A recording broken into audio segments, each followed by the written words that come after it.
Silicon city ಬೆಂಗಳೂರಿನಲ್ಲಿ ಈ road ರಂಪಾಟದ ಪ್ರಕರಣಗಳು ನಿಲ್ಲೋ ಹಂಗೆ ಕಾಣಿಸ್ತಾನೆ ಇಲ್ಲ. ಮತ್ತೆ ಮತ್ತೆ ವರದಿ ಆಗ್ತಾನೆ ಇದೆ. ಬೆಂಗಳೂರಿನಲ್ಲಿ ರೋಡ್ ರೇಜ್ ಪುಂಡಾಟ ಮುಂದುವರಿತಾ ಇದೆ.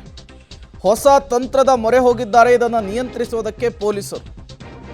ಆರೋಪಿಗಳ ಬಿಫೋರ್ ಆಫ್ಟರ್ ವಿಡಿಯೋವನ್ನು ಸೋಷಿಯಲ್ ಮೀಡಿಯಾದಲ್ಲಿ ಅಪ್ಲೋಡ್ ಮಾಡ್ತಿದ್ದಾರೆ.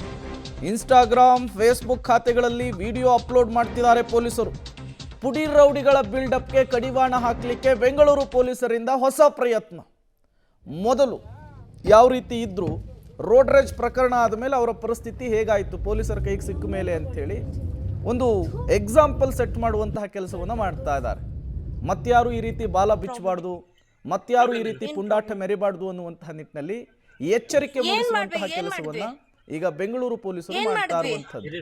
ಇತ್ತೀಚೆಗೆ ಬೆಂಗಳೂರಿನಲ್ಲಿ ಸಣ್ಣ ಪುಟ್ಟ ವಿಚಾರಕ್ಕೆಲ್ಲ ಕಿರಿಕಾಗ್ತಾ ಇದೆ. ವಾಹನಗಳನ್ನು ತಡೆಯೋದು, ಅವಾಚ್ಯ ಶಬ್ದಗಳಿಂದ ನಿಂದಿಸೋದು, ಅಸಭ್ಯವಾಗಿ ವರ್ತಿಸೋದು, ಗಲಾಟೆ ಮಾಡೋದು, ಇದನ್ನು ನಿಯಂತ್ರಿಸುವಂತಹ ನಿಟ್ಟಿನಲ್ಲಿ ಈಗ ಬೆಂಗಳೂರು ಪೊಲೀಸರು ಹೊಸ ಹೆಜ್ಜೆಯನ್ನು ಇಡ್ಲಿಕ್ಕೆ ಮುಂದಾಗಿದ್ದಾರೆ. ಪ್ರಾಬ್ಲಮ್ ಏನು ಪ್ರಾಬ್ಲಮ್